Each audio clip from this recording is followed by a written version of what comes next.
tere! On maikuu, on lehekuu, on õiekuu, on laulukuu, on meiukuu, kui rahvapäraselt öelda, on ka keskkonnakuu ja emadepäevast alates tähistame ka looduskaitsekuud. Siit ka meie tänase Eksperteetris saate teemad. Me oleme palunud stuudiosse erinevate Eesti ülikoolide esindajad, et rääkida keskkonnast ja keskkonna jätkusuutlikkusest ning ülikoolide rollist selles. Helen Sooväli-Sepping, kestliku arengu ja rohepöörde nõunik TalTechist, Marku Lamp, Eesti Maaülikooli teadus- ja arenduskoostöö spetsialist ja Andres Tammsaar, Eesti Kunstiakadeemia haldus- ja finantsdirektor. Mina olen Katrin Saks, Tallinna Ülikooli arendusprorektor ja need kestlikkuse või jätkusuutlikkuse teemad on siin ülikoolis ka just nimelt minu portfellis, nii et ma olen siin natuke kahetises rollis, mitte ainult ei küsi, vaid vahepeal vastan ka. Nii, aga hakatuseks püüame palun mõtestada, milline üldse on ülikoolide roll selles valdkonnas. Jah, loomulikult me õpetame, meil on õppekavad, me teeme teadust, aga veel. Milline see üldisem vaade võiks olla? Helen, alustame sinust. Ma teeksin siis otsa lahti, et minu tunnetus on siin viimane aastakümme olnud, et ülikoolidel on määrav roll selles, milliseks kujuneb tulevikuühiskond. Ja see tähendab ka nii kestlikkuse kui sellist tuleviku mõtestamise valdkonda laiemalt, et see, mida me täna õpetame ülikoolis, see peegeldub ju vastu ühiskonnas järgmise 10-15 aasta jooksul. Ehk et kui kestlikkus on meie prioriteet, kui kestlikkus on valdkond, mida me õpetame tudengitele, me oleme väga lihtsad influencerid ühiskonnas, siis need teadmised ja väärtused jõuavad kiiresti ühiskonda poole põlvkonna jooksul. Nii et meie roll ühiskonna ees on näidata seda teed, et mis on see, mida me peame õpetama, ise välja mõtlema, mis on see, mis teadmisi ja oskusi meil vaja on, seda tegema, ise sellesse uskuma ja nii hakkabki ühiskond muutuma. Et tavaliselt on ülikoolid 10-15 aastat ees ühiskondlikes protsessides, sest see muutus võtab aega ja sellest arusaamine võtab aega. Aga jah, roll on määrav ja eeskõnelejad erinevatele uutele ühiskonna jaoks vajalikele teadmistele tuleb just ülikoolist. Marku? Ja kindlasti olen nõus, et ülikoolidel on, kuna on tegemist arengumootoritega, et ühiskonnas hästi määrav roll. Me kestlikkusest rääkides kindlasti peamegi hindama kõigepealt, et kas kõik kestlikkuse komponendid omavahel on tasakaalus, et kas ühiskond areneb selliselt, nagu on sihiks seatud. Me oma teadmistega saame hinnata, kas sotsiaalsed, keskkonna, majanduslikud ja muud eesmärgid kõik on kenasti hinnatud ja kus on vajakud, kus me peame juurde panema, kus oleme edu saavutanud, ka seda kindlasti teadlastele me oskame hinnata. Ja kindlasti ka oma teadus- ja õppetöö juures on meie roll siis neid teadmisi edasi anda oma tudengitele, aga ka ühiskonnas tervikuna ka otsustajateni tegelikult viia. Et rääkida, kui on kestlikkuse kontekstis mingisugused küsimused jäänud varju, mingid otsused tegemata, eks kindlasti ülikoolil on ka vastutav roll, et nendele siis tähelepanu juhtida. Andres, tahad sa täiendada, kas EKA näeb ka ikka endal rolli? Ei, absoluutselt, loomulikult, et eks siis ülikoolide roll, ma arvan, on nagu teadlikkus on enne kõike roheteema teadlikkust edasi viia, aga noh, ülikool tavaliselt on ju nii-öelda tegelevad kahe asjaga, kõigepealt tegelevad nagu õppega, mis on nii-öelda väljapool suunatud ja siis tegelikult on asutusorganisatsioon, mis on nagu sisemine teema.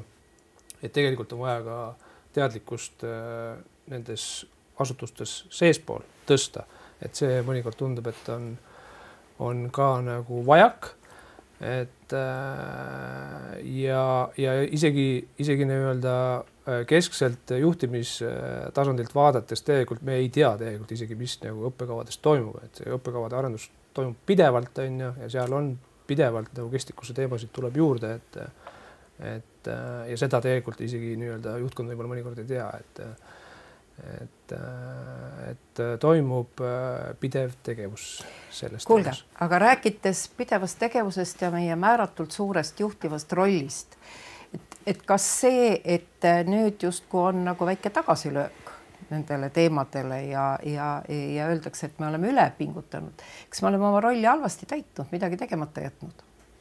Mina ütlen julgelt, et jah, oleme küll. Me ei ole piisavalt ambitsioonikad olnud, meie võib-olla kommunikatsioonioskused ei ole olnud sellised, et ühiskond aru saaks ja siis küsimus on siin, et kes on meie,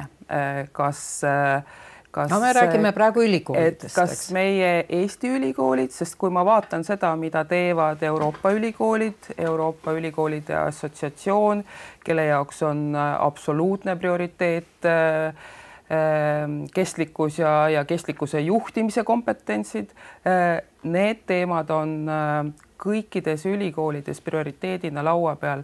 Julgen öelda, et Euroopa tippülikoolidel kõigil on kestlikkuse strateegiad, kõigil on kliimategevuskavad ja neid täidetakse. On ka kestlikkuse prorektorid. Just kohtun järgmine nädal Müncheni Tehnikaülikooli kestlikkuse prorektoriga. Ehk et meile endale tundub, et me räägime nendel teemadel vähe, aga noh, nagu Andres, sina ütlesid, ega kui palju me teame, kui palju tegelikult programmijuhid, õppekavade juhid neid muutusi läbi viivad, et seda suurt pilti ja seda suurt nägemist võib-olla ei pruugi isegi ülikooli enda sees kohati olla ja ühiskonna tasandil siin tulebki see kommunikatsiooni teema sisse, et meil Tehnikaülikoolis on näiteks rohekommunikatsiooni tegevuskava. Ja, aga et kui me nüüd vaatame, kuidas see kõik on ühiskonda jõudnud, et siin on küll ilus roheline särk seljas ja roheline maaülikool, eks ju, aga palju te olete mõjutada suutnud?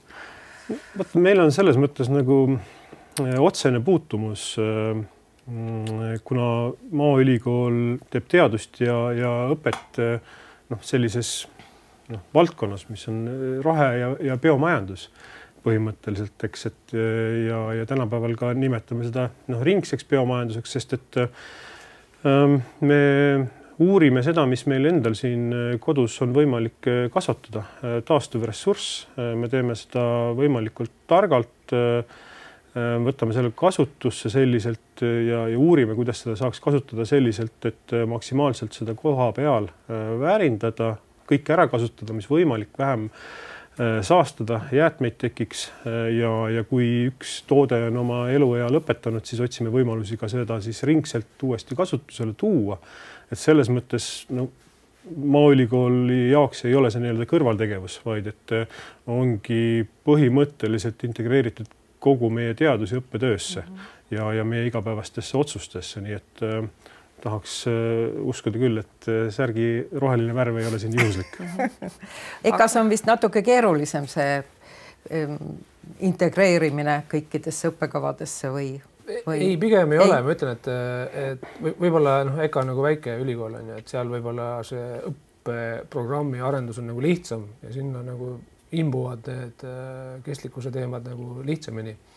Igasugused näited on väga suur teema on olnud meil tekstiil on ja siis meil on koostöö Keeniaga tekstiili teemas, et see on tihe programm ja see tegelikult on tulnud läbi uurimuskeskuste, on jätkusuutliku materjalilabor, kelle siis nii-öelda töö tulemusena me teeme koostööd Keeniaga ja neid uurimiskeskusi on nagu veel rohkem, kes tegelevad roheteemadega ja et võib-olla korraks täiendama, et võib-olla siin ongi see selline kakofooniline hetk ühiskonnas, et ülikoolides on see lõimumine, kestlikkuse lõimumine olnud päris orgaaniline, aga reaalpoliitika ja see häälekas vähemus ühiskonnas püüab meile ikkagi öelda, et me peaksime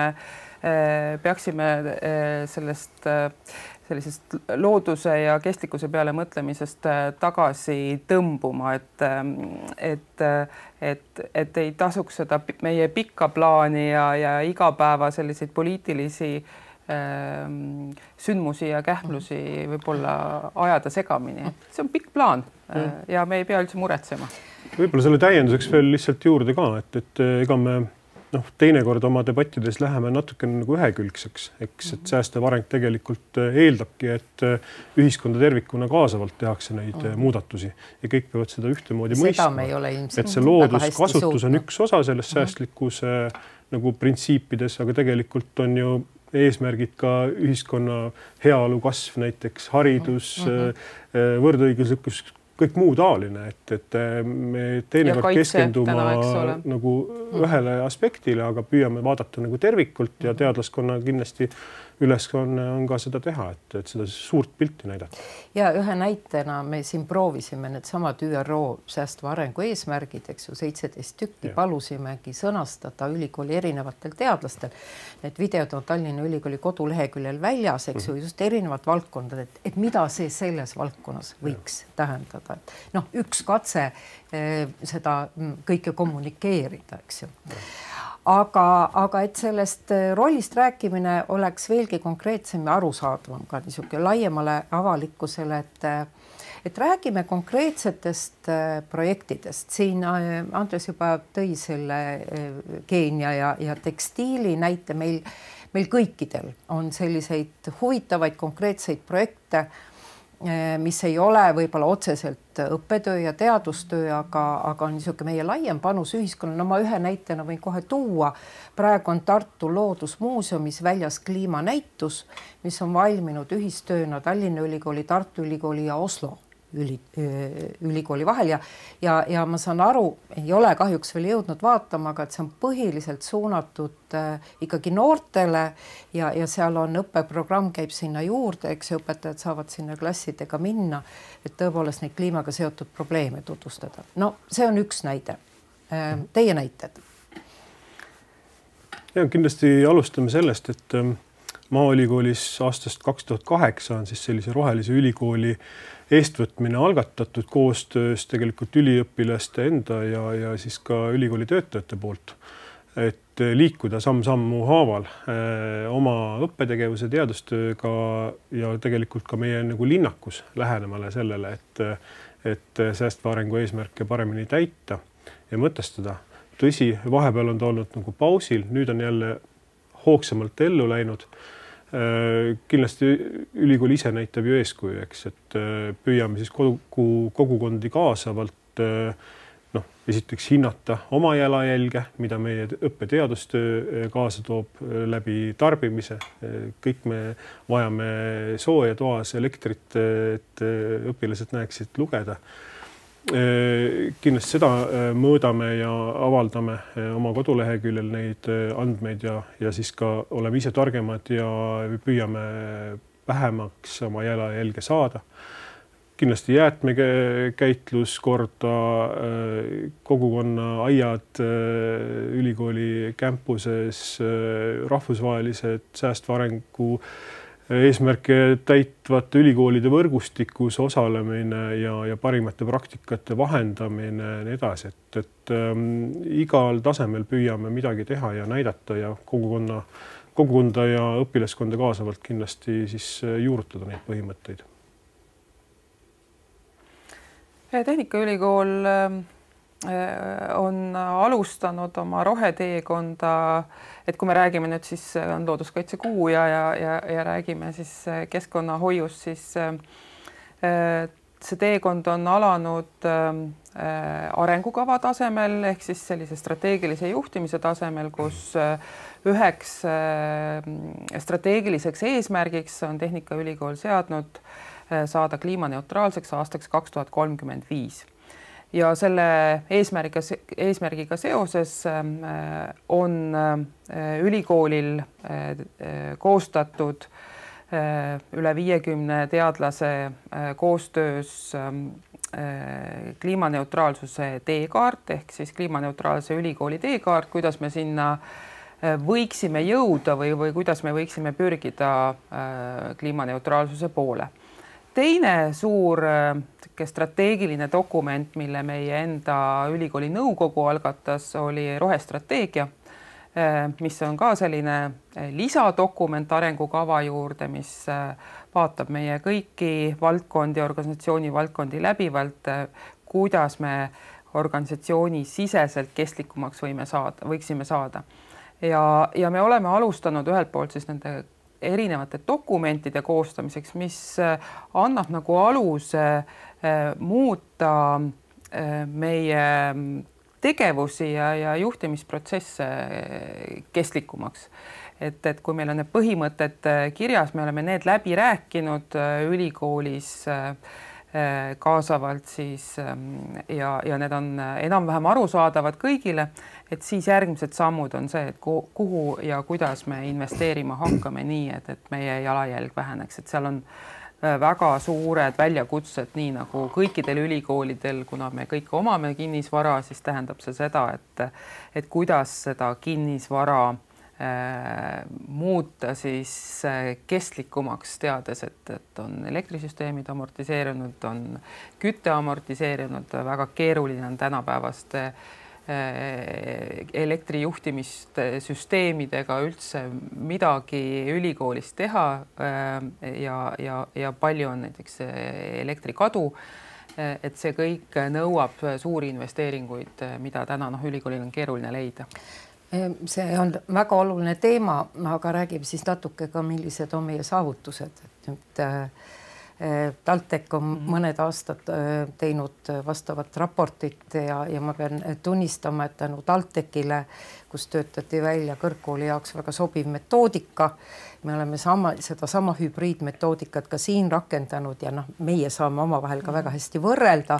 Teistega on natuke keerulisem, sest seal on teised metoodikad kasutusel, et kahjuks ei õnnestunud Eestis nagu kokku leppida, et kõikidel kõrgkoolidel oleks üks, nagu näiteks ma nägin Roomas leppisid kõik kõrgkoolid kokku ühes metoodikas, eks ju.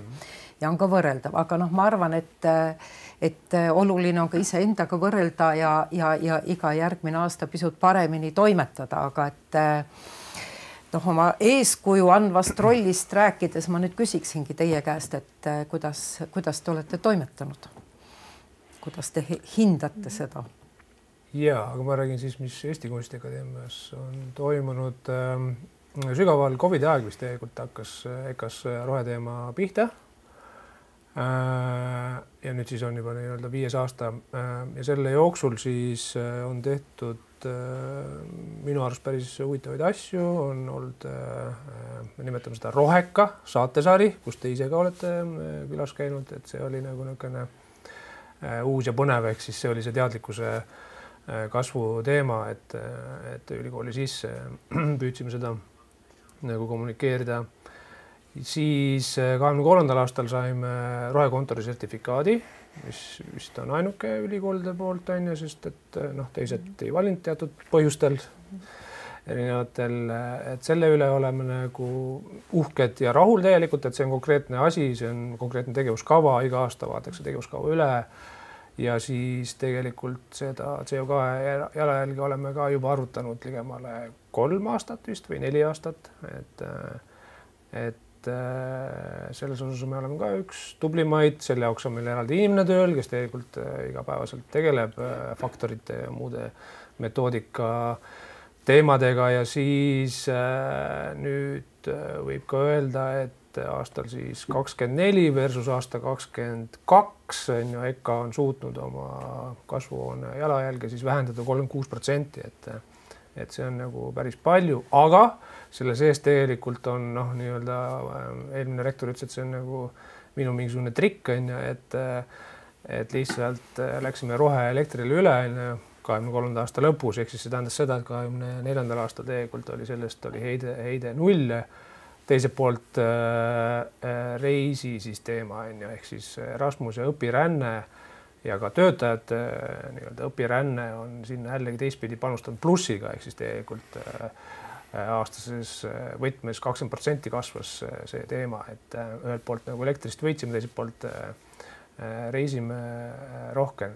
Et see, need on teemad, mis siis EKA on teinud nii-öelda organisatsiooni tasemel. Õppes, nagu ma rääkisin, et õppes toimub meil pidev omaette teema.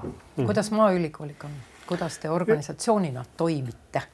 Ja nii nagu sai ka korraks mainitud, siis oma jalajälge mõõdame 3 järjestikku aastast oleme seda teinud, kasutame siis tegelikult rahvusvaheliselt tunnustatud metoodikat ja Kliimaministeerium meil on ka tegelikult selline hea tööriist selle mõõtmiseks olemas, nii et kellel veel ei ole, soovitan kasutada seda.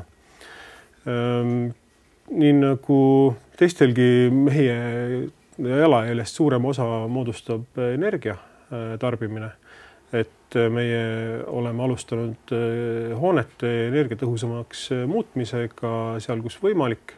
Kindlasti seisab meil veel ees samamoodi elektrienergia siis paketi ülevaatamine, et meie tarnija vahetus ilmselt võib ees seista, et ka seal nii-öelda taastuvenergia osakaalu kasvatada.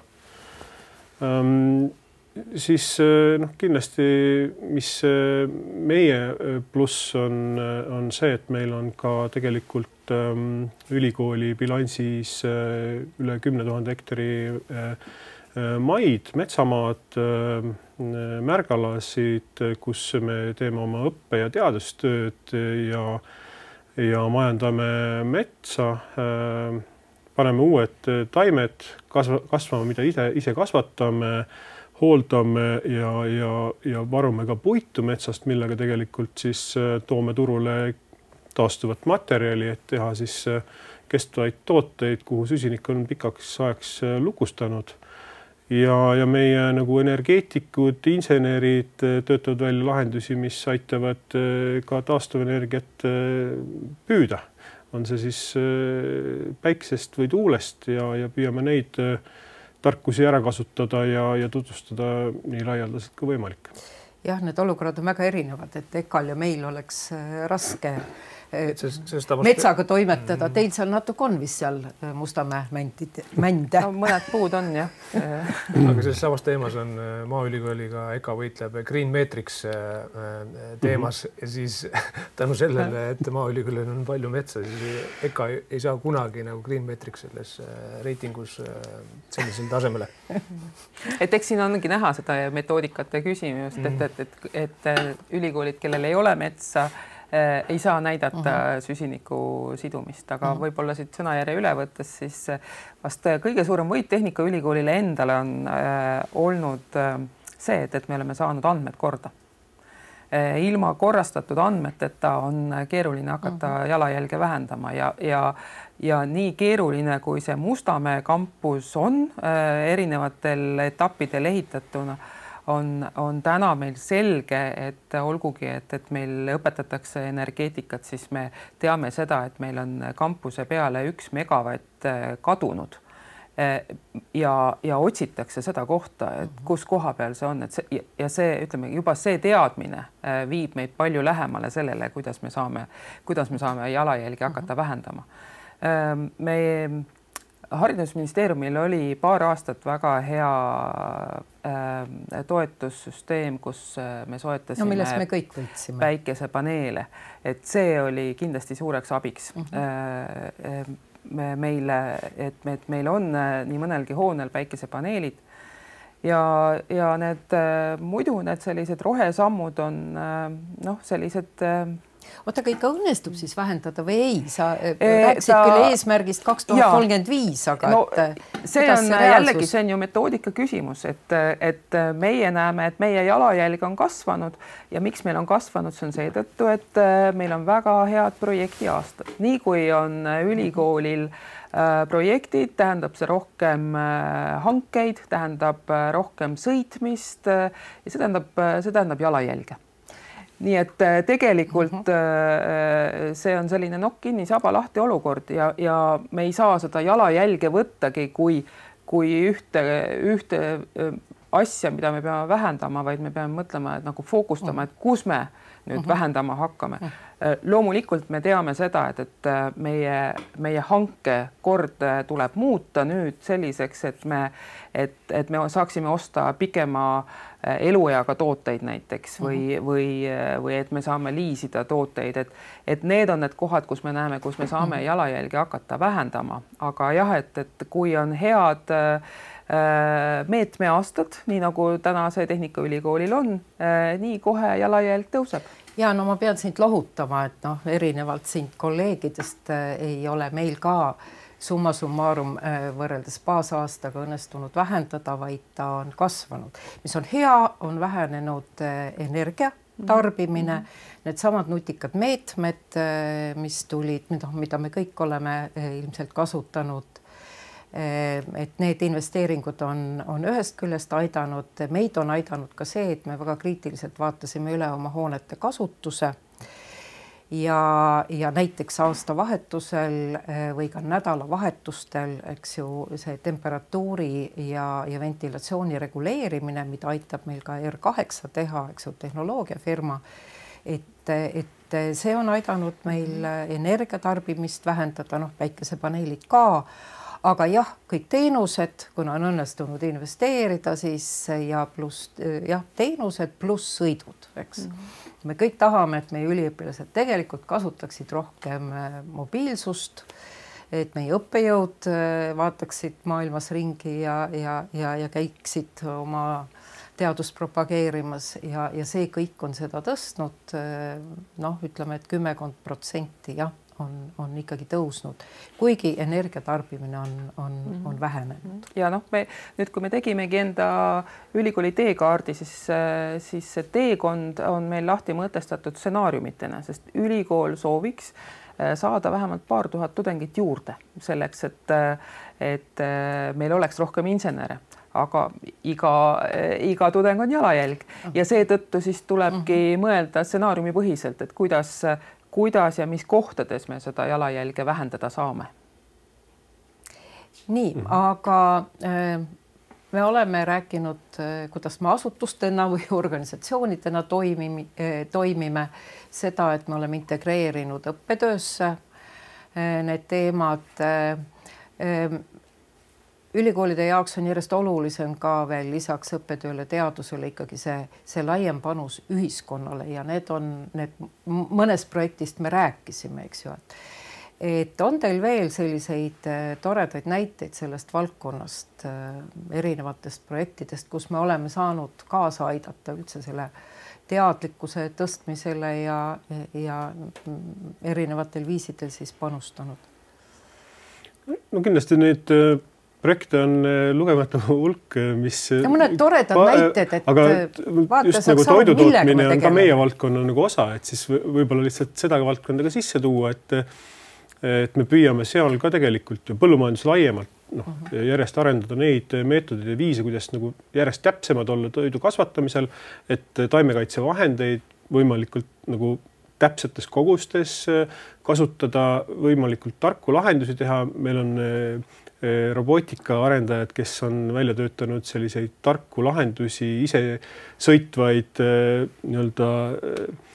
täppisväetajaid, mis saavad ise seisvalt hakkama, tulevad vahepeal põllu pealt maha, käivad oma laadimisjaamas, mis on meil endal Maaülikoolis arendatud, päiksepaneelidel nagu töötav elektrijaam mobiilne. mida siis tegelikult me arendame ja väljapoole ka propageerime, et selliseid nagu iseseisvaid tarku lahendusi, mis kasutavad taastuvat energiat, võimaldavad hästi täpselt kasutada ressursse ja sellega tegelikult jalajälge kasvatada näiteks põllumajandusvaldkonnas ühe näitena. Aitäh, väga põnev. No EKAs veel lisaks tekstiilile on loomulikult me õpetame arhitektuuri ja siis meil on puidukompetentsikeskus, kes tegeleb samamoodi siis modulaarsete teemadega, ehk siis, et kuidas oleks võimalik ikkagi hooneid ehitada puidust, põhimõtteliselt, aga kuidas siis seda nagu efektiivselt ja ka kõiki regulatsioone lähtuvalt nagu teha, et see on meil üks tugev valdkonda. Natuke teisest poolest on tegelikult meil, mis võib-olla tegelikult isegi on võib-olla jalajälgi suurendanud, digivaramu niisugune projekt on, mis samal ajal tegelikult nii-öelda paberimajandust on vähendanud, et kogu siis EKA õppe poolt toodetud siis materjal on meil ilusti nüüd siis elektroonilistes andmebaasides, et see on üks näide.